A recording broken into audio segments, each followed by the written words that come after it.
우리나라의 프로스포츠라는 산업의 특징을 결정짓는 것 중에 하나가 모기업 지원금인데 그 네, 부분이 그렇죠. 좀 감소한다는 게 되게 재미있더라고요. 기아가 모기업의 지원을 저 정도로 줄이지 않았더라면 최영호 박찬호 잡을 수 있었던 거 아니냐? 야구단이라는 게 이제 돈을 쓰는 부서에서 아주 조금이긴 하지만 돈을 벌어주는 곳으로 좀 변모하고 있다는 게 한국의 프로스포츠 구단의 모기업들에게 있어서 그들의 우선순위는 자회사인 구단의 우승은 아닐 수가 있게 되는 거죠. 우리나라의 유일한 자생구단이라고 할 수 있는 히어로즈는 그럼 돈을 버는 만큼 쓰고 있을까? 본질을 위한 그 팬비즈니스에 투자하지 않고 금융자산을 투자해서 얻은 수익으로는 조금 아쉽지 않나? 차라리 이제 우수한 선수에 투자했었더라면 기아가 티니핑 굉장히 많이 팔았다고 들었거든요. 어우. 네. 티니핑으로 어린 팬들을 이렇게 육성하겠다. 그것도 락인 효과라고 하나 이거? 예, 락인이죠. 뭐 네. 사실 이제 저 같은 사람들이 이제 유광잠바에 호구 잡혀갖고 락인 되고 똑같은 이제 그런.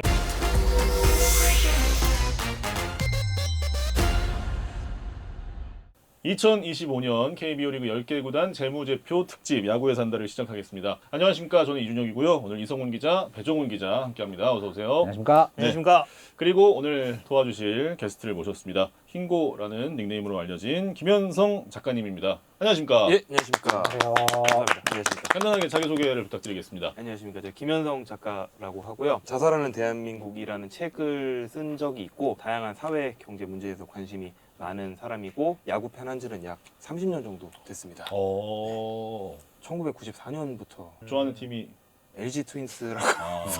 94년에 우승팀이죠. 그렇죠. 신바람 야구 한참 잘 할 때 네. 야구를 보여주셨는데 그때 뭐 서용빈, 뭐 유지현 선수 등등에 반해서 그 팀의 팬이 됐다가 그 이후로 29년 동안 우승을 못할 거라고 전혀 생각을 하지 못하고 원망의 세월을 보내다가 최근에서야 드디어 조금 야구를 즐겁게 볼 수 있게 된 29년에 한을 풀고. 사연이 있습니다. 네. 그렇죠. 원래 이제 펀드 매니저로 일하셨다고 들었어요. 지금은 뭐 이제 다른 일을 하고 있지만 네. 예전에 펀드 매니저를 약간 5년 정도 했었습니다. 네. 기업 재무제표 이런 걸 많이 보셨을 텐데 프로야구단의 재무제표 감사보고서의 특징이 좀 있나요? 프로야구단의 감사보고서는 일반 기업들의 재무제표하고는 조금 다른 부분이 많더라고요. 수입을 창출하는 것 자체가 일반적인 기업들은 뭐 자기네들 제품이나 서비스를 이렇게 판매를 해서 매출을 올리고 이런 반면에 스포츠 구단들의 수입이라는 거는 보통 뭐 중계권이라든지 네. 입장 수입이라든지 이제 이런 걸로 충당이 되고 최근에는 이제 프로야구 인기가 올라가면서 굿즈 수입이 늘어나고는 있지만 과거에는 이제 그런 것들도 없었기 네. 때문에 감사보고서를 해석을 할 때 야구라는 스포츠에 대한 지식이 없으면 조금 힘든 뭐 그런 지점들이 좀 있을 것 같고 가장 특이한 부분은 특수관계인 거래라고 일컬어지는 모기업 지원금의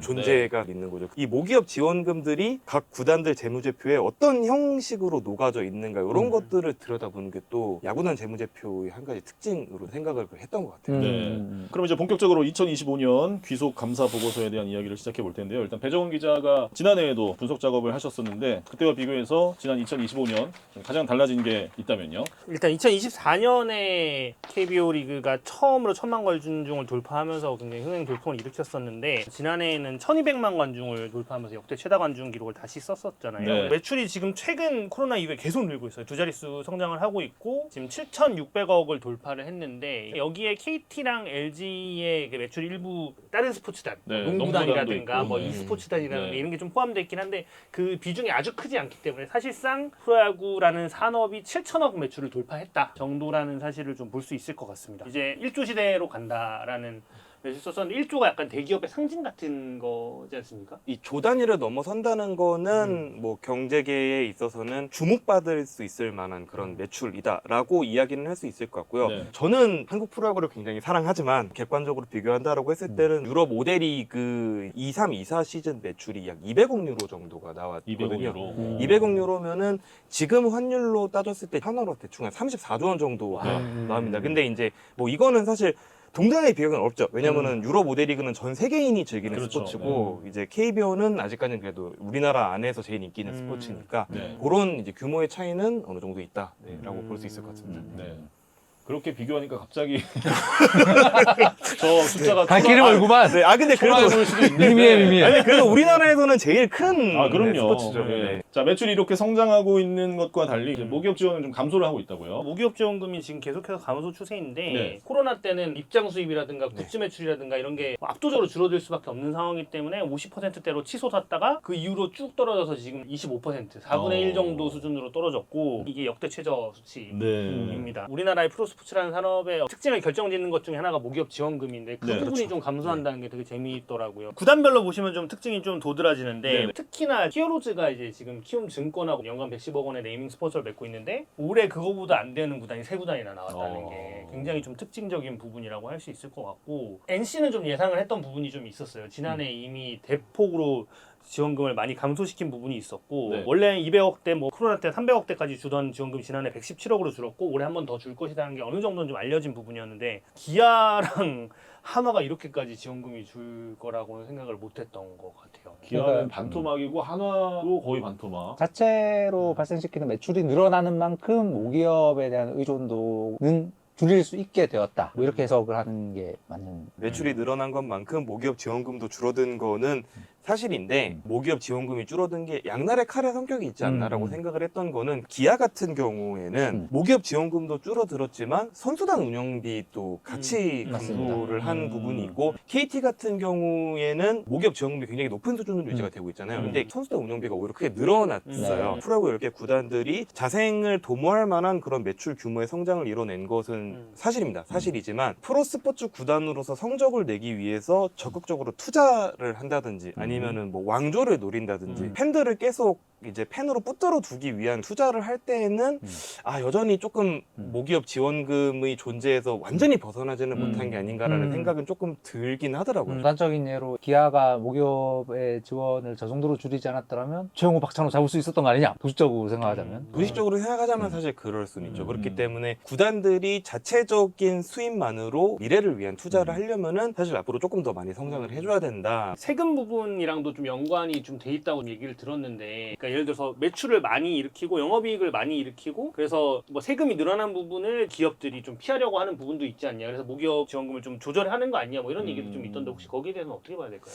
유럽이나 미국의 프로스포츠 구단들은 스포츠 전문 기업들에 의해서 운영이 되는 경우들이 네. 있고 이제 이런 기업들은 딱 스포츠 구단을 운영해서 그걸로 주로 수익을 창출하고 이익을 내는 존재 목적 자체가 결국 리그의 성적을 내는 거예요. 근데 안타깝게도 한국의 프로스포츠 구단의 모기업들에게 있어서 그들의 우선순위는 자회사인 구단의 우승은 아닐 수가 있게 되는 거죠. 모기업 전체를 연결 기준으로 따졌을 때 가령 삼성이다라고 하면은 반도체를 많이 팔고 배를 많이 만드는 것이 훨씬 더 삼성 입장에서는 중요할 수 있는 것이고 KT 입장에서는 고객을 더 많이 확보하는 것이 이제 중요할 수가 있기 때문에 조금 민감한 얘기지만 한국 프로야구 구단들의 모기업들은 굳이 야구단이 영업이익을 낼 필요성이 중요성이 덜할 수는 있다라고 저는 생각을 합니다. 결국 구단 사장 단장의 중요한 능력이 지원금을 얼마나 더 설득력 있게 가져올 수 있느냐. 그게 사실 능력이잖아요. 제 개인적으로 이 자생의 시대가 시작하는 것이 아닌가라고 생각했던 게 키움의 네이밍 스폰서 가격과 구단들의 지원금이 거의 엇비슷해지고 있는 시점이라는 게 크게 와닿았던 것 같거든요. 뭐 삼성이면 삼성, LG면 LG, 두산이면 두산이라는 브랜드를 입고 야구를 나가는 게 광고 효과가 있잖아요. 근데 이 광고 효과가 얼마 정도의 가치냐에 대해서 좀 생각을 해볼 필요는 있는 것 같아요. 히어로즈라는 구단명 앞에 키움이라는 이라는 회사 이름과. 이름을 붙이는 대가로 110억 원을 내는데 네. 그럼 예를 들어서 타이거즈 앞에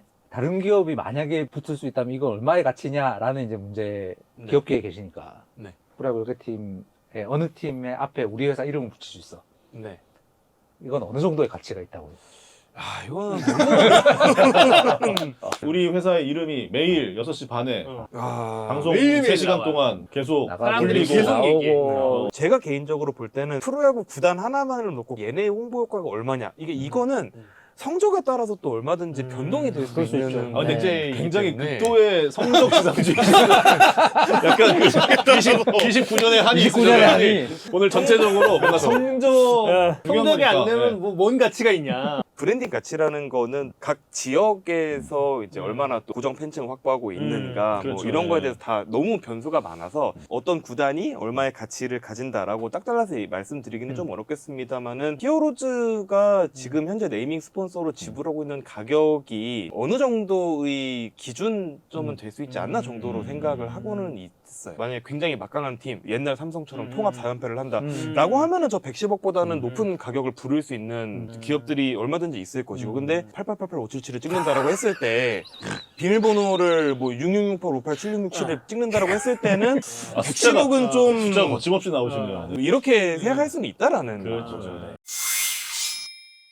지원금이 이렇게 줄 수 있었던 게 지원금 외에도 이제 돈을 벌 수 있는 게 굉장히 많아졌다라는 부분인 것 같더라고요. 네. 정규 시즌 입장 수입이 200억을 넘는 거는 이제 1도 아닌 게 됐고요. 전체 구단의 사실 절반 가까이가 지금 200억을 넘고 있는 상황이고, 이거를 2015년이랑 비교해 보면 아주 극명하게 드러나는데 10년 전에 가장 많은 수익을 올렸던 게 두산인데 110억. 지금 가장 티켓을 좀 덜 판다고 할 수 있는 히어로즈가 153억이고요. 구단별로 다리가 따져봐도 달라졌네요.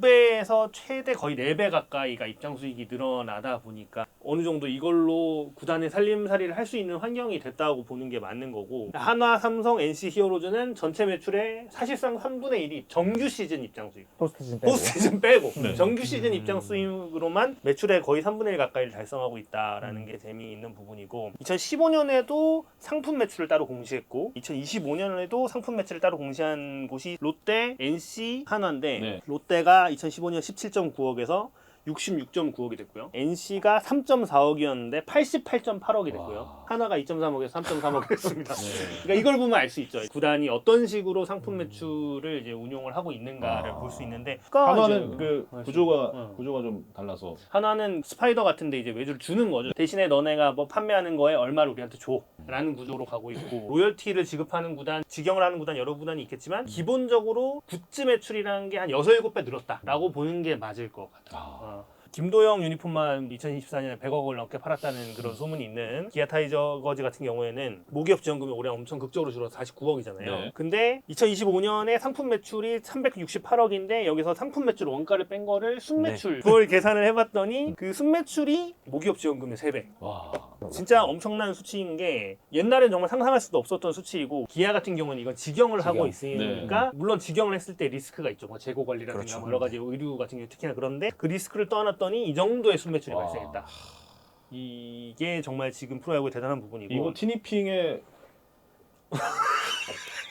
기여가 좀 아주 크다고 봐야죠. 네, 기아가 티니핑 굉장히 많이 팔았다고 들었거든요. 네. 오. 티니핑으로 어린 팬들을 이렇게 그렇죠. 육성을 그것도 락인 효과라고 하나 이거? 예, 락인이죠. 뭐 네. 사실 이제 저 같은 사람들이 이제 유광 잠바에 호구 잡혀갖고 락인 되고 똑같은 이제 그런 굉장히 그 전략적으로는 옳지만 물론 뭐 팀이 잘한다면요 무슨 문제가 되겠습니까 이게? 우리나라 프로야구단의 흥행이 어느 정도의 영향력이냐 잘 보여주는 게 NC의 경우인데, 네네. 지난해 좀 불행한 사고가 있었잖아요. 홈 경기를 12경기를 초반에 못했죠. 네. 이진만 대표가 당시에 이렇게 되면은 뭐 한 40억 정도의 손해를 우리가 본 것으로 추산이 된다라는 얘기를 직접 하기도 했었고, 거기다가 지원금도 줄었어요. 2024년에 특수관계자 매출이 한 117억 그 정도 나왔던 것이 64억으로 줄었어요. 네. 그러니까 50억 정도가 날아간 건데, 네. 이렇게 되면은 무조건적으로 이제 적자를 볼 수밖에 없는 거 아니냐라고 했는데 4년 연속 흑자를 유지를 했고요. 아주 유미한 흑자라고 얘기할 수는 없는 거겠지만 어쨌든 적자를 피했고, 어떻게 해서 이 적자를 좀 피할 수 있었을까를 봤더니 입장권 판매 수입, 상품 매출 수입, 매점 수입, 기타 수입 전부 다 늘고 있어요. 이러니까 흑자를 지켜내는 게 가능한 거고, 만약에 이 상황에서 티켓 가격을 좀 더 벌어들일 수 있다? 그렇다면은 안정적으로 영업이익 흑자 유지가 가능하겠죠. NC 팬분들도 정말 그 유니폼도 많이 사시고 음. 제가 아는 어떤 NC 팬도 거의 뭐 매주 하나씩 사는 것 같더라고요. 매주요? 네. 굿즈가 그렇게 살 게 많아요? 팀 선수가 많으니까. 이상한 답인데? 저희가 처음 야구를 볼 때랑 좀 다른 게 주요 소비 계층? 약간 그렇죠. 좀 분리가 돼 있는 그 약간 아저씨들의 스포츠였으니까 옛날에 지금은 그랬죠. 그게 아니라서 더 그런 것 같기도 하더라고요. 네. 팬분들의 소비에 대한 그 마인드가 음. 많이 달라졌다 몇 년 사이에. 팀을 위해서 지갑을 열 준비가 음. 확실히 되어 있으십니다, 야구 팬들은. 하나 같은 경우도 되게 재밌는데 야구단이 받는 것도 있고 야구단이 사는 것도 있어요. 근데 이걸 특수상 관계자의 뭐 수익과 비용이라고 한다면 특수관계자 수익을 이제 모기업 지원금이라고 할 수 있겠죠. 근데 모기업 지원금이 보통의 경우에 항상 많습니다. 왜냐면은 지금까지 말씀드렸듯이 프로야구단은 뭐 패스포츠니 뭐 하면서 돈을 받아 쓰는 비용 부서의 성격이 강했기 때문에. 네. 근데 작년에 하나 같은 경우에는 모기업에서 받은 돈보다 모기업 관계자들한테 쓴 돈이 더 많았어요. 심지어 2배 넘게 많았는데 네. 저게 제일 신기한 포인트죠. 어떻게 그렇게 되죠? 물론 신구장을 개장한 효과가 있습니다. 왜냐하면 신구장을 개장을 하게 되면 거기에 들어가는 뭐 여러 가지 것들이 네, 있잖아요. 네. 가장 많은 걸 차지하는 건 하나 호텔앤리조트예요. 하나 호텔앤리조트가 네. 굉장히 많은 계열사 갖고 있는데 그 중에서 뭐 식음료 부분도 있고 네, 네. 스카이박스를 뭐 매니지먼트하는 계열사를 갖고 있기 때문에 아. 그 부분에다가 하나이글스가 많은 비용을 지불하긴 했고 너무 여러 가지 것들이 있기 때문에 그 과정에서 기초 투자에 들어간 돈이 많다는 걸 감안하더라도 엄청난 겁니다. 저는 이런 케이스를 처음 봤습니다. 물론 올해만큼의 그 매출을 관계사들에게 올려주진 않겠지만 야구단이라는 게 이제 돈을 쓰는 부서에서 아주 조금이긴 하지만 돈을 벌어주는 곳으로 좀 변모하고 있다는 게 이글스의 사례에서 좀 볼 수 있는 부분이 아닌가. 저희가 이제 좀 걱정했던 부분들은 뭐 돈을 버는데 버는 만큼 안 쓰면 어떡하지? 얘기하기가 좀 조심스러운 부분이 있고 우리나라 유일한 자생구단이라고 할 수 있는 히어로즈는 그럼 돈을 버는 만큼 쓰고 있을까? 히어로즈는 10개 구단 중에서 선수단의 돈을 가장 덜 쓰는 팀입니다. 셀러리 캡 계산을 위해서 상위 40명의 연봉 합계를 매년 공시를 하고 있잖아요. 네. 9위가 NC인데 9위 NC의 절반 수준. 내년부터 셀러리 캡 하한이 도입이 되잖아요. 그럼 올해보다 당장 히어로즈는 한 16억 정도를 더 써야 되는 걸로 저는 알고 있거든요. 그렇죠. 네, 그런 정도로 지금 돈을 굉장히 아껴 쓰는 팀인데 그러면은 선수단에 돈을 아껴 쓰니까 딴 데다가 투자를 할까? 왜냐면 지금까지도 히어로즈가 여러 가지 돈 버는 경로들이 있었거든요. 뭐 이정우 선수의 포스팅비, 네. 뭐 김혜성 선수의 뭐 포스팅비 등등등등 여러 가지가 돈을 벌었는데 그 돈이 어디로 갔는지는 이 재무제표상으로는 보기가 좀 힘들었는데 이번에 보다가 좀 우연히 이런 걸 발견하게 된 거예요. 네. 이 매도 가능 증권의 취득이라는 게 항목이 떴는데 이게 뭐라고 보면 될까요? 재무제표상 매도가능 증권이라고 하는 것은 전문용어로 유가증권, 그러니까 네. 시중에 존재하는 뭐 주식이나 채권이나 ETF 등의 이제 각종 금융 상품을 통상적으로 일컫는 말이고요. 히어로즈 같은 경우에는 매도가능 증권의 취득으로 인해서 149억 원의 현금이 유출이 되었다라고 볼 수가 있는 거예요. 전기에는 약 300억 가량이 금융상품 투자로 인해서 유출이 됐다 뭐 정도로 재무제표만 볼 때는 이제 그런 해석이 가능할 것 같죠. 이 숫자가 얼마나 놀라운 숫자냐. 2024년에 히어로즈의 상위 40명 연봉 합계가 56.8억이었는데 300억을 썼으니까 5배가 넘는 돈을 그 돈을 어디 쓴 건 아니지만 굴렸다는 거고요. 그다음에 2025년에는 상위 40명 연봉 합계가 44억이었는데 149억이면 3배 넘게 굴렸다는 거거든요. 네. 이게 사실 제가 그 기사를 쓰게 된 포인트였는데 네. 이 포트폴리오가 사실 재무제표에 공개된 건 제가 처음 봤어요. 이게 이런 경우가 흔한 거예요, 일반 기업에서는? 일반 기업에서도 투자는 많이 해요. 장사가 잘 되는 기업이라면 잉여 현금이라는 게 존재할 수밖에 없고 그거를 은행 예금 같은 거에 안전하게 넣어둘 수도 있지만 그렇게만 현금을 쟁여놓고 있으면은 요즘 같은 세상에서는 주주들이 가만히 있지 않기 때문에 굴려야 된다. 네, 회사에서는 전문가들을 데리고 저런 금융상품에 투자를 하는 회사들이 많은 것도 사실이고 실제로 재무제표에 저런 투자 내역이 공시가 되어 있는 기업들은 상당히 흔하게 찾아볼 수 있습니다. 상당히 흔하게 찾아볼 수 있는데 요점은 그런 거죠. 우리가 투자를 했다라고 했을 때 이 기업이 금융상품에 투자한 비중이 얼마냐? 만약에 이제 그게 뭐 너무 많을 경우에는 사람들은 궁금해할 수 있잖아요. 너네 이거 본업 아니잖아 라는 그런 의문점들이 머릿속에 떠오르게 되는데 일반 기업들 같은 경우는 적절히 눈치를 봐서 현금이 한 100억 있다. 저희 본업에 뭐 이만큼 투자했고요. 뭐 조금만 투자해가지고 굴리고 있습니다. 라는 식으로 눈치를 봐가면서 운영을 하는 편이죠. 본업에 충실을 해야 한다라는 것은 도덕률인가요? 이건 뭐 자본주의 자본주의 사회의 상식. 바로 이제 현대자동차 같은 경우는 자동차를 잘 파는 것이 주주가치 제고의 가장 중요한 일이겠고 스포츠 구단 같은 경우에는 상장되어 있지 않으니까 뭐 주주가치 제고까지는 아니더라도 어찌됐든 팬 비즈니스를 하는 거잖아요. 결국 그러면은 팬들을 즐겁게 해주는 것이 어떻게 보면은 뭐 프로 스포츠단의 뭐 본업 야구단이다라고 하면 결국 야구를 잘하는 게 본업이 아닌가 정도로 우리가 생각할 수는 있는 거겠죠. 역시 뭐 성적 우선주의. 약간 관통하는 성적 우선주의. 야구단 뭐 기업이라 보면 그 정체성은 야구를 잘하는 것. 네, 그렇죠. 키움이 최근 뭐 몇 년간 뭐 FA 투자도 뭐 굵직한 건 사실 없었고 2군 구장에 대한 투자가 뭐 제대로 되고 있느냐 뭐 이런 거에 대한 뭐 기사도 여러 번 나왔었고 네네. 뭐 이런 상황인데 수백억 대의 금융자산을 굴리고 있다는 게 과연 이 팬분들한테 어떤 식으로 비춰질까. 사실 이거는 뭐 좀 얘기를 해도 괜찮은 부분인가 좀 고민스럽긴 하지만 그렇다고 돈을 막 많이 벌지도 못했어요. 물론 투자 시점이 아마 늦었을 것으로 추정이 됩니다. 그렇지 않으면 이럴 수가 없어요. 작년 장에서 이럴 수가 없고 150억 을 굴려서 1억 1천만 원 정도를 벌었고요. 이게 다는 아니고 그 배당주가 있어요. 그래서 배당주에서 받은 게 한 5천만 원 정도 있더라고요. 그것까지 포함하면 한 1% 정도 돼요. 본질을 위한 그 팬비즈니스에 투자하지 않고 금융자산을 투자해서 얻은 수익으로는 조금 아쉽지 않나? 차라리 이제 우수한 선수에 투자했었더라면 그 이상의 가치를 창출할 수도 있었을 것 같은데 오히려 더 마이너스만 냈다면 어떡하지? 팬의 한 사람으로서 네, 좀 그런 걱정도 했었어요. 한 사람의 키움 팬으로서. 쪽의 얘기는 이거였어요. 이제 구단의 안정적인 자금 관리를 위해서 이사의 결의를 거쳐서 투자를 결정했다. 네. 이 투자된 것은 우량 자산과 달러의 분산해서 관리를 하고 있다.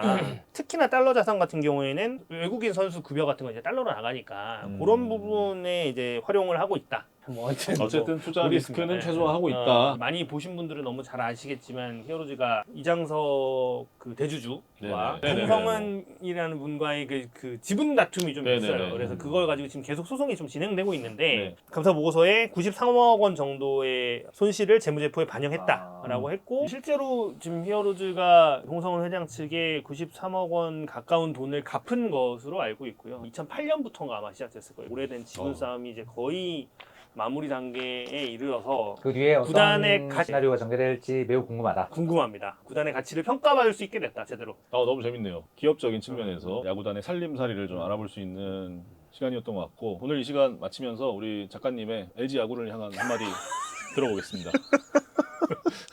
뭐 올해 지금 잘하고 있습니다만 괜찮은가?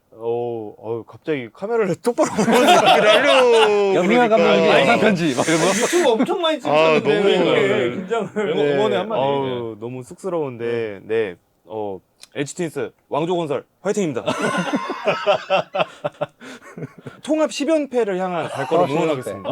9연패로는 모자란다. 그렇죠. 아무튼 오늘 너무 즐거운 시간이었고 함께해 주셔서 감사합니다. 예, 감사합니다. 네, 야구의 산다 오늘 여기서 마치겠습니다. 고맙습니다. 맞습니다. 감사합니다.